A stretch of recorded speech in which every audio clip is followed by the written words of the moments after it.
My best friend Reagan was my maid of honor for 11 months. While she was sleeping with my fiancé. I found out on a random Tuesday. At 6:47 p.m.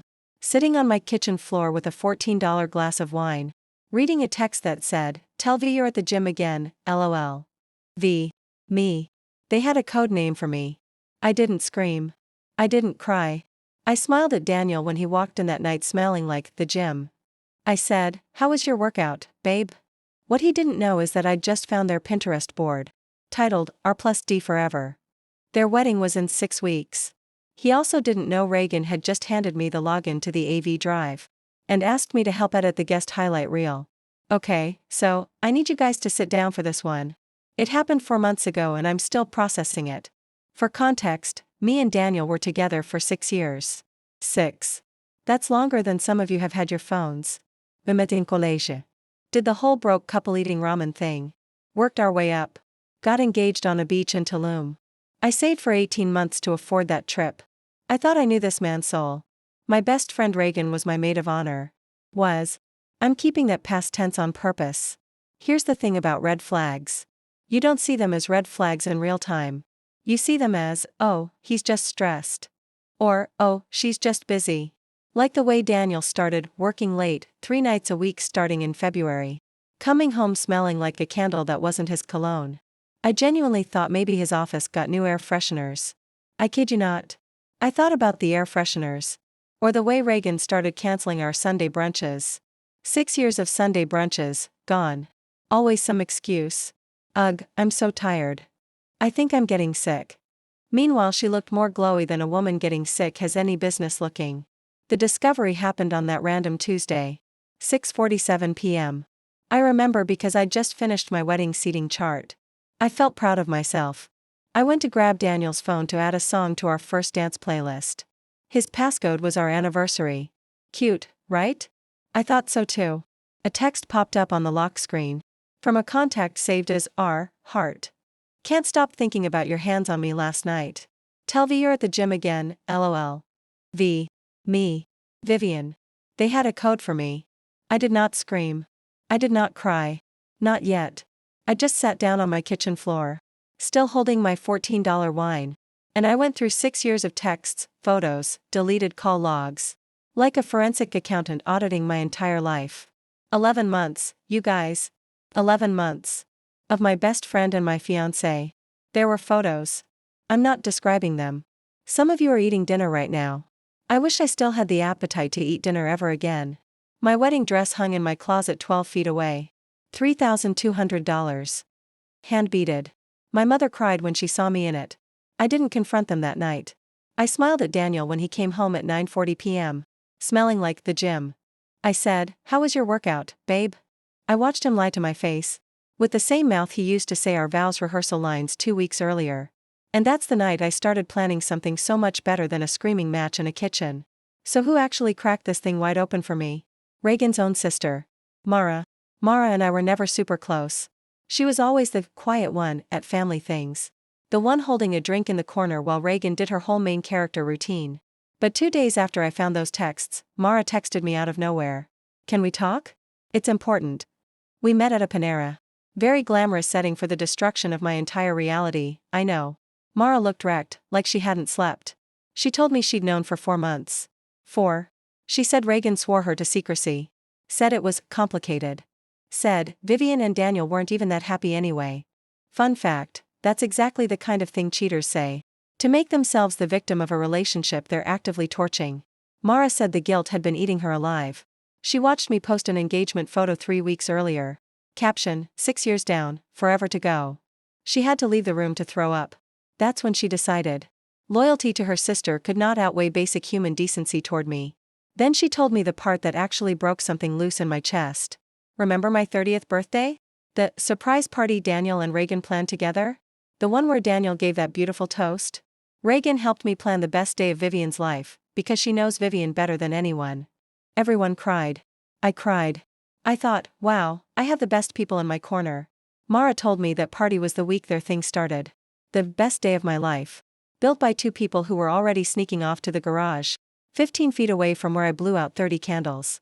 I physically had to put my head down on that Panera table. The woman at the next table asked if I was okay. I was not okay. I said I was okay. We lie reflexively when we're mid-collapse. It's a whole thing. But here's the twist Mara dropped, the one that actually lit the fuse. Daniel and Reagan weren't just having an affair. They were already planning their own wedding, 8 months out. Reagan had shown Mara a Pinterest board, titled R+D Forever, while my own wedding board, started 3 years earlier, was called Vivian and Daniel, Are Forever. They weren't even original enough to change the theme. Mara said Reagan had been telling family the truth was coming out eventually, but she wanted to enjoy her engagement first. Her engagement. To my fiancé. While standing next to me at cake tastings for my wedding, tasting frosting, saying, "Ooh, Vivian, this one's perfect for you guys," knowing the whole time. I went home that night and canceled nothing. Changed nothing. Smiled through one more week of Daniel's gym trips.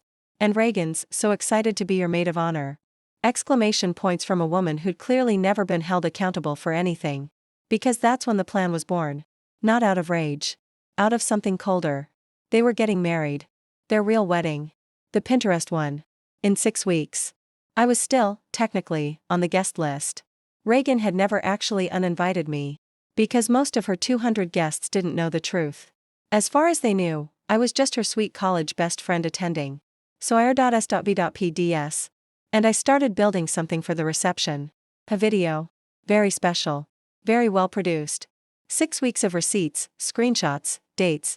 Set to premiere on the big screen they'd rented. For their guest highlight reel slideshow. The one Reagan asked me to help put together herself. Since you're so good at that stuff. She handed me the login to the AV company's shared drive. I said, of course. Anything for you. Wedding day. October 4th. 6:30 p.m. A barn venue in the Hudson Valley. $40,000 worth of string lights. Floral arches. Reagan definitely didn't pay for herself. Because Reagan has never paid for anything herself in her life. I wore a dress I bought specifically for that night. Deep emerald green. Fitted. The exact dress Daniel once told me made me look like I was trying too hard for a Tuesday dinner. Emerald green has never looked better on a woman than it looked on me walking into that barn. I sat at table 14. I smiled. I ate the $85 a plate chicken. I clapped during the toasts. Daniel's best man made a joke about how some guys just know when they found the one. I took a sip of my Prosecco so slow it could have been a meditation exercise. Around 8:15 p.m. the DJ announced the special guest highlight reel. The one I'd helped put together. Lights dimmed.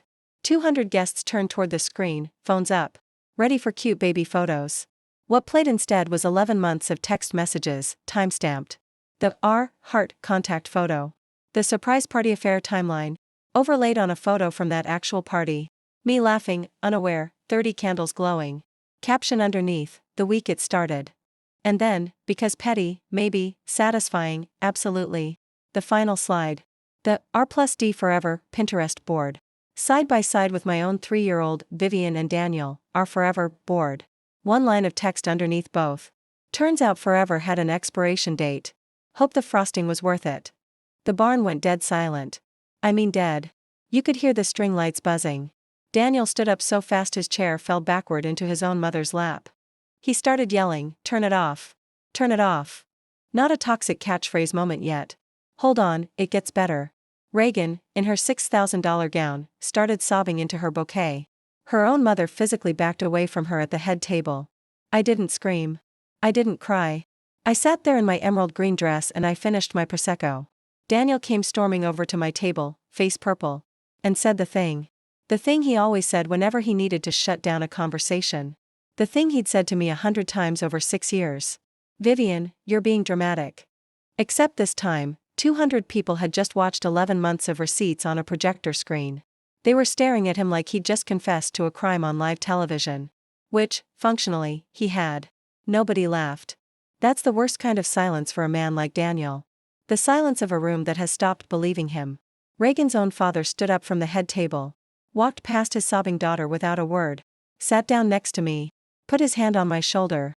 And said, "I'm so sorry, sweetheart." Her own father. At her own wedding. I stood up. Smoothed my dress. And said one line before I left. "Enjoy the honeymoon." I heard the Pinterest board already picked the location. Then I walked out into the October night air. And finally, let myself cry in the parking lot. Alone. Mascara running. Hand shaking so hard I dropped my car keys twice. That's the visceral part, you guys. The calm was a performance. The parking lot was real. My phone did not stop buzzing for 72 hours straight. 47 missed calls from Daniel. 23 texts from Reagan. Ranging from, "How could you do this to me on my wedding day, girl?" to, 12 hours later, "Please, I'm begging you, delete it, my family won't talk to me." That's the thing about villains. They only ever apologize for getting caught. Never for what they did. Reagan's mother texted me a week later. We hadn't spoken in years. She said, quietly, "I should have seen it. Thank you for showing us who she really is before we lost anyone else to it." Mara, meanwhile, has become one of my closest friends. She comes to my apartment every other Sunday now. We've rebuilt the brunch tradition her sister destroyed. Except now it's just us. No drama. Extra mimosas. Daniel and Reagan did not get married that night. Obviously. Though I heard through the group chat grapevine. They tried again, quietly, at a courthouse 3 months later. No guests. No Pinterest board. No string lights. Funny how the forever only survives when nobody's watching. I'm not going to sit here and tell you I'm fully healed. Because that would be a lie. And I've had enough of those to last several lifetimes. Some nights I still think about the Tulum beach. The 18 months I saved for that ring. The version of my life I thought I was building. I went to therapy. I still go. I cried in a Trader Joe's parking lot last month. Over a candle that smelled like the one Daniel used to wear on his skin like a cheap alibi.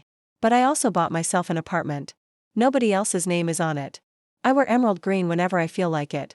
And every single time someone asks me what happened with the wedding thing, I just smile and say, "Oh, it was a really beautiful video."